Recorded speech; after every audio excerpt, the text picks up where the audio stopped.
Good evening, members. Welcome to Cabinet on Tuesday 12th of June at 4 p.m.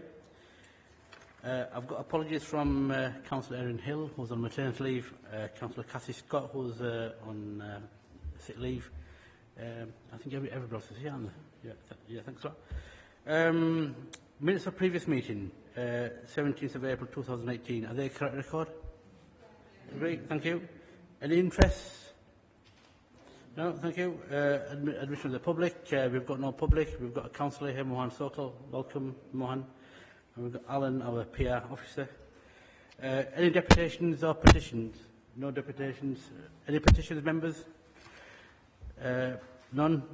Public question time. There is no public, so there is no public question time. Member question time. Mohan, I don't think you've got a question, have you? No. No, okay. You're not going to ask me a question about, something I can't answer? No. Okay. Item 8, GDPR. Graham, over to you. Chair, thank you. This report seeks Cabinet's approval to increase the base budget of the Information and Governance budget by an extra $198,000 to fund the ongoing GDPR compliance arrangements. This increase will be used to pay the ongoing cost for the central archive we have established at Red Dolls Lane, the data protection fee to the ICO, and to fund the information governance training and notification system. GDPR has been a real challenge for us given the size of the organisation and the amount of information we hold on both people and businesses, etc. The creation of the Central Archive has been a real asset in helping with the work required to meet the GDPR requirements, and will help ensure that we don't fall foul of new legislation in the future. I would just like to thank officers for the hard work they have put in over the last year to 18 months in making sure we comply with GDPR. But I do know that there will be a lot more work to do in the coming year and beyond as we fully embed GDPR in the organisation. Chair, I move this report. I'll second it reluctantly. I mean, I think it should be noticed that on page 10 on item 2 of this report, that it's already cost us £442,000. I think it's going to cost us another £300,000. An ongoing cost of £198,000. All for, I mean, does anybody really know what it's for? I mean, it's just we've created an absolute monster, or somebody has, and it's just, and people are making a real profession of it. But I mean, of all the things to be spending money on, to spend nearly £1 million on changing records and data, just because some banks lost their data and some other large institutions, and we're all being penalised for it. I just think it's farcical, given the problems we've got with social care, the problem of our roads, the potholes, and we are being told we've got to spend £1 million on fiddling around with bits of paper. It's absolute nonsense. Yeah, Dave made some really good comments. Shall we move that? Thank you. Item number 9, term dates. Masood, over to you.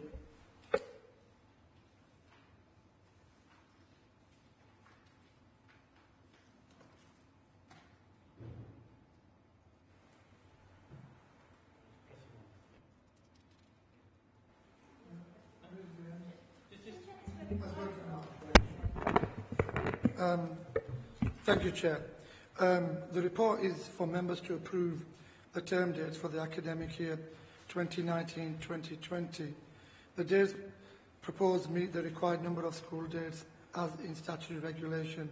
A consultation process for the proposed school term date has been undertaken with mainstream school professional associations, trade unions, all head teachers of all schools in Kirklees, place planning admission group, as well as representatives from the diocese, who all support the agreement of the term dates 2019-20 set out in Appendix 2. I ask members to approve the proposed term dates for the school year 2019-20 set out in Appendix 3. Thank you, Chair. I move this report.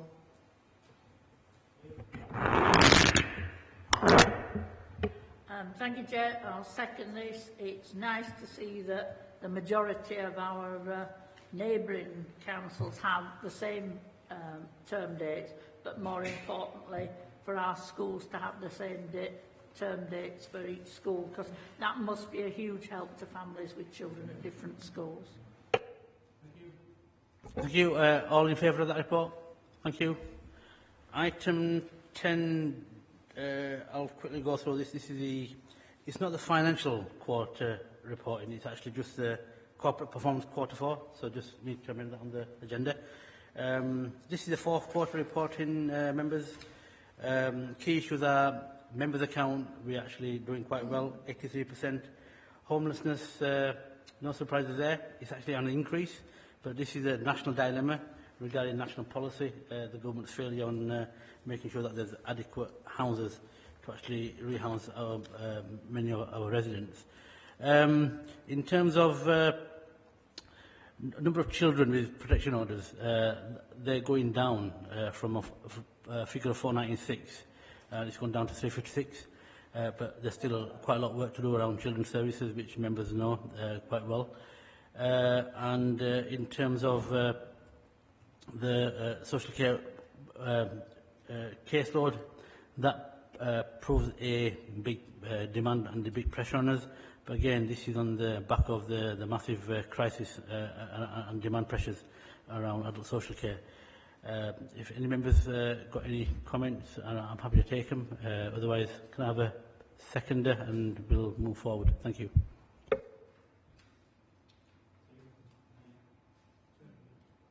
Thank you, David. All members agree with that? Thank you. Item 11, Peter. Nahid, are you taking this? It's finance one. It's not what we're doing with it, it's just the finance. Or is that item 11, Graham? Item 11 is finance issue, yes. Yeah, over to you then. So, Chair, thank you. This is good news. This report seeks Cabinet approval to amend the capital plan to include £547,337 into the plan. This money comes in the form of a grant from WICA, who has successfully been awarded a capital grant from what's called OLEV, which is the Office of Low Emission Vehicles.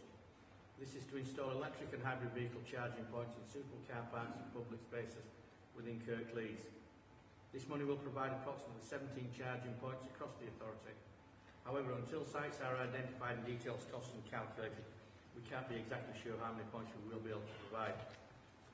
As you well know, Kirklees, as well as the rest of the country, has issues with air quality, and the biggest cause of poor air quality is vehicle emissions. Excuse me. So anything that we could do to help improve air quality must be welcome. While sales of electric vehicles hybrids is still a small part of the vehicle market, it is the only sector of the vehicle market that is currently showing any growth in sales. These charging points are fully funded by the grant and will not cost us anything to install. We may, however, suffer a small decrease in parking revenue depending on where they are eventually placed.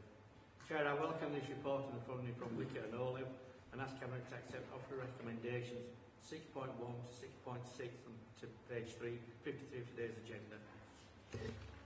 Thank you, Graham. Any comments? I welcome this report and I'm happy to endorse it. It's a step towards the right direction. I think even the 17 points, charging points, I believe probably will double that in terms of our negotiation powers and whether it's our land or private land through private investment. The implementation of the electronic vehicle rapid charging points project supports a reduction in vehicle emissions to address poor air quality and the adoption of less polluting and the adoption of more fuel-efficient vehicles are welcome in our district. Thank you. Thank you. Peter? Yeah, in principle, I welcome this, but there'll be some practical problems. One is, what if a vehicle is charging and just leaves it there?